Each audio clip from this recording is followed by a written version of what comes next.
Hello friends, जय हिंद। बहुत बहुत स्वागत है आप सभी का आपके अपने YouTube channel Saxena CP classes में। दोस्तों, जहाँ तक कि मैंने फर्स्ट पार्ट में क्वेश्चंस नंबर 10 तक जो डिस्कशन किया था, अब उसके आगे हम लोग डिस्कस कर रहे हैं। और क्वेश्चंस बहुत ही अच्छे हैं, आपका सिलेबस बहुत ही अच्छे और बहुत ही महत्वपूर्ण क्वेश्चनों को लेकर के हम लोग सॉल्व करेंगे और ढंग से आपका करेंगे। तो चलिए दोस्तों, ज़्यादा न देर करते हुए हम लोग शुरुआत करते हैं। तो जैसा कि दोस्तों देखिए, आपका क्वेश्चन नंबर 11 जो है आपका क्या है कि लेखन का महत्व समझाइए। मतलब कि लेखन मतलब लिखने से जो क्या महत्व होता है, क्या चीज़ें होती हैं, उस पर हम लोग बात करते हैं।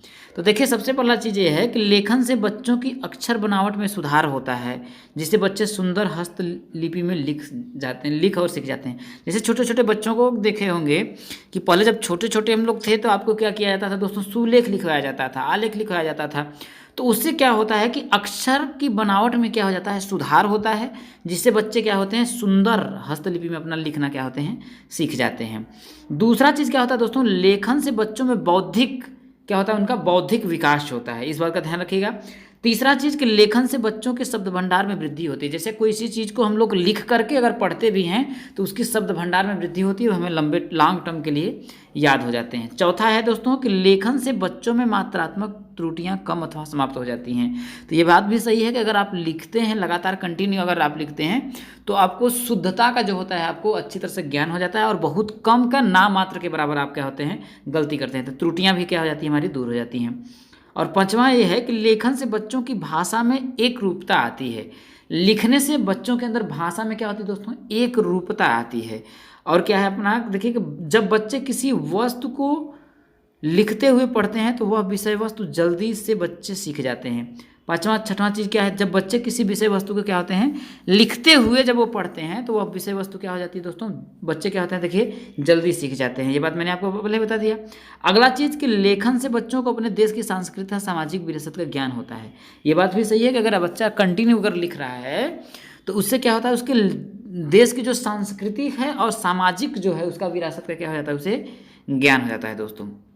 चलिए अगला क्वेश्चन क्या है आपका, देखिए कि आरंभिक स्तर पर भाषा शिक्षण का उद्देश्य बताइए। आरंभिक स्तर पर भाषा स्तर क्या होता है, भाषा शिक्षण का उद्देश्य। तो आरंभिक स्तर पर भाषा शिक्षण का उद्देश्य क्या होता है दोस्तों, पहला चीज़ कि बच्चों को अक्षर ज्ञान कराना। आरंभिक मतलब होता है दोस्तों एकदम प्रारंभिक स्टेज, जब बच्चा शुरू करता है किसी चीज़ को, तो वहाँ पे कह रहा है कि बच्चों को क्या होता है, सबसे पहले अक्षर का ज्ञान कराना। जैसे अ लिखा है तो अ अक्षर को जब प्रतीक चिन्हों के द्वारा जब दे दिया जाता है तो ये जो प्रतीक चिन्ह बना दिया गया है उस प्रतीक चिन्ह का क्या होना है, हमें ज्ञान कराना। दूसरा चीज़ बच्चों को अक्षर बनाना सिखाना। दूसरा कि हम कौन सा, जैसे अ बना रहे हैं तो बच्चों को अ बनाने का हमें सिखाने का क्या होता है, उसको ज्ञान कराना होता है। तीसरा शुद्ध पढ़ना एवं लिखना बताना। पहला सबसे पहले बच्चों को अक्षर का ज्ञान कराना, फिर उसको अक्षर बनाना सिखाना, इसके बाद शुद्ध पढ़ना एवं लिखना सिखाना बताना और व्याकरण का ज्ञान कराना। इसके बाद व्याकरण का ज्ञान मतलब क्या होता है, जो चीज़ों को हमको शुद्ध रूप से लिखें। जैसे वह पढ़ता है, लड़के के लिए वह पढ़ता है होता है, लेकिन लड़की के लिए वह पढ़ती है, पता नहीं वो लड़का के लिए वो पढ़ता है, वह पढ़ती है लिख जाएगा तो गलत होगा। तो व्याकरण का क्या होता है, मेरा का ज्ञान कराना। और क्या है बच्चों, देखिए बच्चों में शुद्ध मात्रा लगाते हुए लिखने तथा पढ़ने की क्षमता का विकास करना। छठवां क्या है, धारा प्रवाह लिखना एवं पढ़ना सिखाना। क्या है, धारा प्रवाह लिखना मतलब कोई चीज़ बोला जाए तो वो भटके ना, तुरंत ऐसा लगे कि दिमाग में उसको स्ट्रेस ना हो और उसको अच्छी तरह से वो पढ़ भी लें और लिख भी ले। अगला बच्चों के शुद्ध शब्द भंडार में वृद्धि करना, कि बच्चों के शुद्ध शब्द भंडार में वृद्धि करना मतलब उनको शुद्धता का जो शब्द भंडार है उसमें क्या करना है, वृद्धि करना होता है। और आपका जो छठवां यह है, बच्चों में गद्य एवं पद्य को समुचित रूप में पढ़ने की क्षमता का विकास करना। कहने का मतलब बच्चों में गद्य एवं पद्य दोनों को समुचित रूप में पढ़ने की क्षमता का विकास। तो गद्य पद जानते ही हैं, पद क्या होता है, जैसे कोई कविता हो गया, अंखड़ियाँ झाई पड़ी पंथ निहारी निहारी, जी बढ़िया छाल्या पड़ा राम पुकारी पुकार। ये क्या है, कबीरदास जी का जो अपना है दोहा। अब आगे क्या है दोस्तों, आपका 13 नंबर क्वेश्चन क्या कर रहा है, देखिए आरंभिक स्तर पर बच्चों की लेखन क्षमता में विकास आप कैसे करेंगे। देखिए प्रारंभिक स्तर पर बच्चों की लेखन क्षमता में यदि आप विकास करना चाहते हैं तो आप कैसे करेंगे। तो प्रारंभिक स्तर पर बच्चों की लेखन क्षमता का विकास आपका क्या निम्नलिखित तरीके से देखिए कर सकते हैं। पहला सर्वप्रथम बच्चों को गोली बताना सिखाएंगे, मतलब सबसे पहले बच्चा ऐसे ऐसे बनाओ, ये बनाना सिखाएंगे, ये बनाना सीख लेगा। इसके पश्चात खड़ी रेखा बताना, ऐसे ऐसे खींचना उसको बताएंगे। पहला गोली बनाना सिखाएंगे, इसके बाद खड़ी रेखा सिखाएंगे।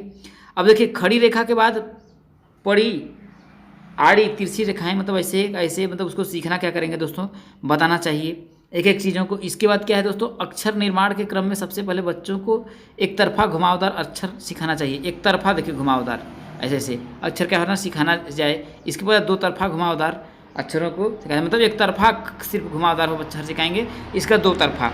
तो ये हो गया। ये सब चीज़ों को आपको क्या करना चाहिए दोस्तों, सिखाएंगे तो बच्चों को लेखन क्षमता का क्या हो जाएगा दोस्तों, विकास करना। सबसे पहले मैंने क्या बताया, गोल बनाना, गोली बनाना, इसके बाद एक खड़ी पाई करना, इसके बाद तिरछी लाइन ऐसे करके बताना। ये देखिए समझिए आप। अब इसके बाद क्या करना है, घुमावदार अक्षर को एक तरफा घुमावदार, इसके बाद क्या करेंगे, दो तरफा घुमावदार अक्षरों को क्या करना चाहिए, बताना चाहिए। ये बात समझ में आया। इससे बच्चों का क्या होगा, लेखन क्षमता में विकास होगा। अगला क्वेश्चन है देखिए चौथा, जो 14वां क्वेश्चन है, क्या है दोस्तों कि आरंभिक स्तर पर बच्चों को अच्छा लेखन सिखाने हेतु महात्मा गांधी जी का विचार और जय मैस्की और जय मैनरी का विचार बताइए। किसका दोस्तों, महात्मा गांधी का विचार और जय मैस्की और जय मैनरी का विचार क्या है। तो देखिए महात्मा गांधी के अनुसार क्या था दोस्तों कि बच्चों को लिखना सिखाने से पूर्व इन्हें चित्रकला सिखाना चाहिए। क्या दोस्तों, किसके, महात्मा गांधी के अनुसार ये था कि बच्चों को लिखने से पहले उनको चित्रकला के बारे में सिखाना चाहिए। महात्मा गांधी के अनुसार अक्षर भी क्या है, अपने आप में एक चित्र है। वास्तव में भी अगर देखा जाए तो ये अक्षर क्या है, अपने आप में एक चित्र है। ये देखिए एक चित्र है ना, अगर हम ये लिखेंगे ये किसका चित्र है तो बोलेगा अ अक्षर का चित्र है। तो वो भी तो उसका एक बोल सकते हैं कि ध्वनियों को एक सार्थक अर्थ दे दिया गया। सार्थक अर्थ मतलब उनको प्रतीक चिन्हों के द्वारा प्रदर्शित कर दिया गया, तो ये भी हो जाएगा। अब जो आपके शिक्षाविद क्या थे दोस्तों, जय मैस्की और जय मैनरी के अनुसार जिन वस्तुओं पर लिखने की शिक्षा प्रदान की जाए उसका क्रम निम्नवत होना चाहिए। कहने का मतलब कि जिन वस्तुओं पर लिखने की जो शिक्षा का प्रदान की जाए वो जय मैस्की और जय मैनरी के अनुसार उसका निम्न क्या होना चाहिए, जमीन पर अंगुली से और श्यामपट पर चाक से। मतलब कि जमीन पर यदि आप लिखा रहे हैं तो लिखना सिखा रहे हैं तो उसको उंगली से, किसे, उंगली से सिखाइए, और श्यामपट पर सिखा रहे हैं तो उसको क्या करिए, चाक से। और स्लेट पर चाक 32 और अंत में कागज पर कलम और स्याही से लिखना सिखाना चाहिए। मतलब सबसे पहले ज़मीन पर दोस्तों अंगुली पर से, क्योंकि छोटे छोटे थे तो पहले हम लोग क्या होता था कि राख पर लिखना सिखाया जाता था। मिट्टी पर जैसे जो राख है उसको बिछा करके इसे क बनाओ, फिर ऐसे करके इसे ख बनाओ, तो सिखाया जाता। तो वही बात सबसे पहले क्या है मेरे दोस्तों, ज़मीन पर अंगुली से, इसका श्यामपट पर चाक से, इसके बाद स्लेट पर चाक 32 मतलब जो आता है आपका चाक आता है उससे, और अंत में कागज़ पर कलम और स्याही से लिखना सिखाना चाहिए। ये आपका शिक्षाविद जय मैस्की और जय मैनरी ने कहा था। अगला आपका क्वेश्चन है दोस्तों, ये बहुत ही आसान, जो आपका ये जो सिलेबस है, पहला जो पेपर है वो बहुत ही आपका आसान है, क्योंकि इसमें बस लिखने बोलने की ही चीज़ों का आपको आ रही है, तो नॉर्मली आप कर सकते हैं। देखिए शुद्ध लेखन के कौन कौन से तत्व हैं उनके नाम बताइए। तो शुद्ध लेखन का तत्व क्या होता है दोस्तों, उसके नाम आपका देखिए अक्षर की बनावट, सिरो रेखा लगाना।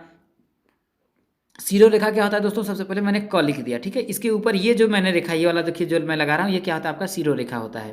तो सिरो रेखा लगाना, इसके अक्षर लिखने की गति, अब लिखने में स्वच्छता और लिखने में स्पष्टता, इन सब चीज़ों क्या होता है, 5 प्रमुख तत्व है। सबसे पहले अक्षर की बनावट, इसके उसके ऊपर जैसे मैंने ये अक्षर बना दिया, इसके ऊपर सिरो रेखा लगाना, इसको लिखने की हमारी स्पीड कैसी होनी चाहिए, इसका लिखने में स्वच्छता और इसके बाद लिखने में स्पष्टता, इन सब चीज़ों का क्या होना चाहिए मेरे दोस्तों, ध्यान होना चाहिए। अगला क्वेश्चन क्या है आपका 16वां क्वेश्चन क्या है कि क्रिया के आधार पर, ध्यान रखिएगा, क्रिया के आधार पर पठन कितने प्रकार का होता है।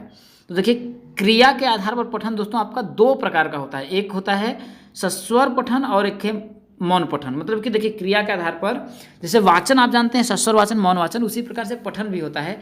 एक सस्वर होता है, एक मौन होता है। सस्वर क्या होता है दोस्तों, वह पठन जिसमें हम निम्नलिखित तथ्यों का ध्वन्यात्मक उच्चारण करते हुए करते हैं, उसे सस्वर वाचन कहते हैं। जैसे अगर मैं आपको ये चीज़ें पढ़ के आपको बता रहा हूँ तो ये मैं क्या कर रहा हूँ, सस्वर पठन कर रहा हूँ। सस्वर, स मतलब वास्तव में, स्वर मतलब आवाज़ करते हुए, स मतलब देखिए, स मतलब क्या होता है वास्तव में, और स्वर मतलब आवाज़ करते हुए, पठन मतलब पढ़ना। तो आवाज़ करते हुए पढ़ना ही क्या होता है, सस्वर पठन होता है।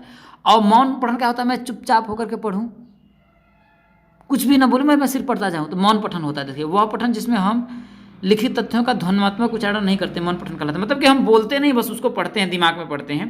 तो जैसे ध्यान रखिएगा, मौन पठन श्रवणी शब्दोच्चारण के बिना किया गया पठन है। मतलब कि श्रवणी शब्दोच्चारण मतलब दोस्तों क्या होता है कि बिना बोले किया गया जो उच्चारण होता है वो क्या होता है, मौन पठन होता है। ठीक है, 17वां जो कि आपका क्वेश्चन है दोस्तों, वो क्या है देखिए कि आरंभिक स्तर पर पठन के उद्देश्य बताइए।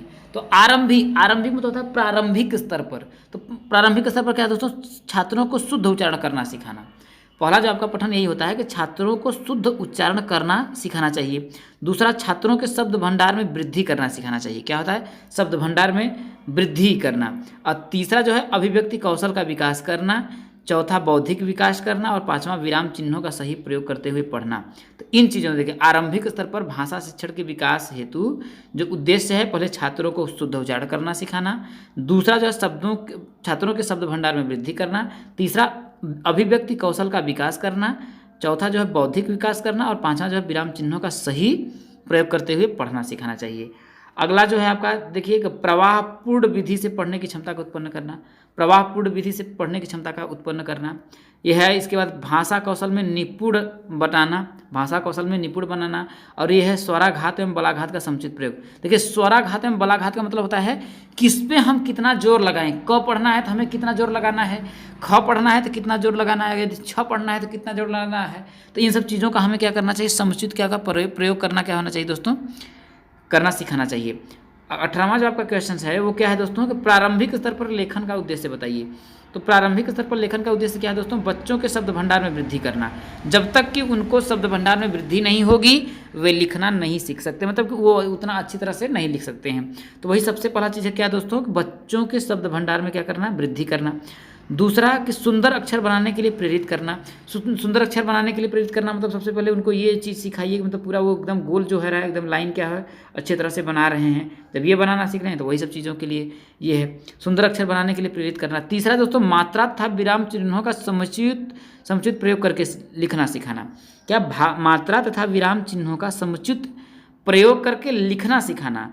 और पांचवा क्या है, मात्रात्मक त्रुटि में सुधार करना। जो मात्रात्मक जो त्रुटि होती है, छोटा की लिखना है तो बड़ा की वो लिख दे रहे हैं। और पांचवा क्या है, लिखित अभिव्यक्ति में निपुणता लाना। क्या लिखित अभिव्यक्ति में निपुणता लाना। और जो है आपका छठवां है, नवीन कहानी, कविता, सूक्तियों, मुहावरों आदि के ज्ञान में अभिवृद्धि करना। इससे देखिए सूक्ति और मुहावरा का ज्ञान में वृद्धि करने से मतलब चीज़ें आप आदमी अगर कोई चीज़ लिखना चाहता है तो बहुत सुंदर लिख सकता है। जैसे कोई मुहावरा ही है कि आपका 9-2-11 होना। अब हम कहेंगे अरे वो वहाँ से भाग गया, तो हम कहें अरे भैया तुम 9-2-11 हो गए। तो ये सब चीज़ों का अगर ज्ञान रहेगा तो लिखने का जो कोई चीज़ कला जो लिखने का ना तो बहुत अच्छी तरह से वो लिख सकता है। तो इन सब चीज़ों का विकास करना जरूरी है। अगला है दोस्तों कि ध्वनि किसे कहते हैं, ध्वनि के कितने गुण हैं नाम बताइए। तो देखिए ध्वनि का मतलब क्या होता है, ध्वनि क्या मतलब दोस्तों अगर कहा जाए तो भाषा की वह छोटी इकाई, सिंपल तरीके से आप समझिएगा ध्वनि क्या होता है, भाषा की वह छोटी इकाई जिसको और टुकड़े नहीं किया जा सकता है। ठीक है, और ध्वनि मतलब कि वह सार्थक ध्वनि, या फिर ऐसे भी बोल सकते हैं कि वह सार्थक ध्वनि जिसका और टुकड़ा नहीं किया जा सकता है उसे ध्वनि कहते हैं। मतलब कि या फिर ये बोल सकते हैं कि दोस्तों कि भाषा की प्राथमिक इकाई को भी हम क्या बोलते हैं, ध्वनि कह सकते हैं। भाषा की प्राथमिक इकाई को भी ध्वनि कह सकते हैं। ध्वनि के संबंध में दोस्तों ध्वन्यते इति ध्वनि, अर्थात ध्वनि वही है जिसके द्वारा कोई शब्द स्वर कोलाहल हो। ध्वनि के माध्यम से बच्चों को किसी भाषा को लिखना एवं पढ़ना सिखाया जाता था। दोस्तों जो ध्वनि था मैंने वर्ड के बारे में बताया है, ध्वनि की वह छोटी इकाई जिसके और टुकड़े न किया जा सकते। यहाँ पर सिर्फ पूछा है आपसे ध्वनि ही पूछा है दोस्तों, यहाँ पर ध्यान रखिएगा। तो क्या भाषा की प्राथमिक इकाई को दोस्तों ध्वनि कहते हैं। कहने का मतलब दोस्तों भाषा की जो प्राथमिक इकाई होती है वही होता है दोस्तों ध्वनि। और ध्वनियों को जब चित्र रूप में प्रदर्शित किया जा सकता है तो किया जाता है, मतलब कि तो भाषा होता है। जैसे अ एक ध्वनि है लेकिन उसको एक मतलब कि बोल सकते हैं कि आपका एक संकेत दे दिया गया, उसको एक संकेत के माध्यम से दर्शा दिया गया, चित्र के माध्यम से कि यही अ का यही अ जो ध्वनि होती है इस प्रकार से लिखी जाती है, तो वही होता है दोस्तों। तो वो समझ में आ गया हो दोस्तों कि भाषा क्या होता है दोस्तों, कि भाषा की प्राथमिक जो इकाई है उसी को क्या कहते हैं दोस्तों, ध्वनि कहते हैं। क्या भाषा की प्राथमिक जो इकाई होती है उसी को ध्वनि कहते हैं। और दोस्तों ध्वनि क्या है, तो ध्वन्यते इति ध्वनि, अर्थात ध्वनि वही है जिसके द्वारा कोई शब्द शोर कोलाहल होता हो दोस्तों। और दोस्तों ध्वनि के माध्यम से ही बच्चे क्या होते हैं, किसी भाषा को लिखना एवं पढ़ना सिखाया जाता है। ध्वनि के माध्यम से ही किसी भी बच्चों को पढ़ना और लिखना सिखाया जाता है। अब ध्वनि के क्या कह रहा है दोस्तों, आपका गुण पूछ रहा है।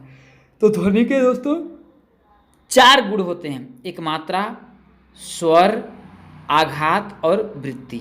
ध्वनि के 4 गुण क्या हैं दोस्तों? मात्रा, स्वर, आघात और वृत्तीय 4 स्वर है। और अगला आपका क्वेश्चन है दोस्तों कि भाषा के कितने अंग हैं? तो ध्यान रखिएगा, भाषा के दोस्तों आपके 5 अंग होते हैं। कौन कौन सा दोस्तों? ध्वनि, शब्द, रूप, वाक्य और अर्थ। भाषा के क्या है दोस्तों? 5 अंग होते हैं। वो क्या होता है आपका? पहला ध्वनि। अब ध्वनि से मिलकर के भाई छोटे छोटे शब्द बनेगा, शब्द से रूप, इसके बाद वाक्य और अर्थ। ध्वनि क्या होता है दोस्तों? भाषा की जो प्राथमिक इकाई होती है उसे क्या बोलते हैं हम लोग? ध्वनि कहते हैं। भाषा की जो प्राथमिक इकाई मतलब कि जहाँ से किसी चीज़ को शुरू किया जाता है, जैसे हम बोले तो ये अ बोलने की जो होता है ना, भाषा की जो प्राथमिक इकाई है वही क्या है दोस्तों? ध्वनि है। शब्द क्या होता है दोस्तों? अक्षरों के अर्थपूर्ण व्याकरण समस्त अभियंत्र को शब्द कहा जाता है। कहने मतलब दोस्तों कि अगर इंग्लिश में इसको बोला जाता है, a group of letter who makes complete sense is called words. Words मतलब क्या होता है दोस्तों? कि अ ग्रुप ऑफ लेटर मतलब बोल सकते हैं कि वर्णों का एक ऐसा सुव्यवस्थित क्रम जिसका अपने आप में क्या हो? एक अर्थ निकलता हो। तो यही बोल रहा है, क्या बोल रहा है देखो, अक्षरों के अर्थपूर्ण व्याकरण सम्मत अभियंत्र को शब्द कहा जाता है दोस्तों। और रूप क्या होता है दोस्तों? रूप को मतलब पद भी कहा जाता है। और पद क्या होता है दोस्तों? देखिए, रूप को पद कहा जाता है। शब्द तथा धातु के रूप के अर्थयुक्त तत्व को रूप कहा जाता है। क्या दोस्तों? शब्द तथा धातु रूप के अर्थयुक्त तत्व को क्या बोला जाता है दोस्तों? रूप कहा जाता है। वाक्य क्या होता है दोस्तों? शब्दों के समूह पे अ group of words who makes complete sense is called वाक्य। मतलब कि शब्दों के समूह को क्या बोलते हैं दोस्तों? वाक्य कहते हैं। अब अर्थ क्या होता है दोस्तों? किसी भी भाषिक इकाई को, क्या दोस्तों? किसी भी भाषिक इकाई को किसी भी इंद्रिय से ग्रहण करने पर जो मानसिक प्रतीति होती है वह अर्थ कहलाती है। क्या दोस्तों? किसी भी भाषिक इकाई को किसी भी इंद्रिय से, ध्यान रखिएगा, किसी भी भाषिक इकाई को किसी भी इंद्रिय से ग्रहण करने पर जो मानसिक प्रतीति होती है वह अर्थ कहलाती है। ये बात आप लोगों को समझ में आ गई होगी दोस्तों। तो इस वीडियो की यहीं पर समाप्ति करते हैं। उम्मीद है पूरा जो चीज़ें मैं आप लोगों को समझा रहा हूँ अच्छी तरह से समझ में आ रहा होगा। तो दोस्तों, अगर चैनल पे नए होंगे तो मेरा मनोबल बढ़ाने के लिए चैनल को जरूर सब्सक्राइब करिएगा। इस वीडियो में इतना ही, फिर मिलेंगे अगले वीडियो में आपके अगले क्वेश्चनों को एनालिसिस करते हुए। तब तक के लिए दोस्तों, जय हिंद,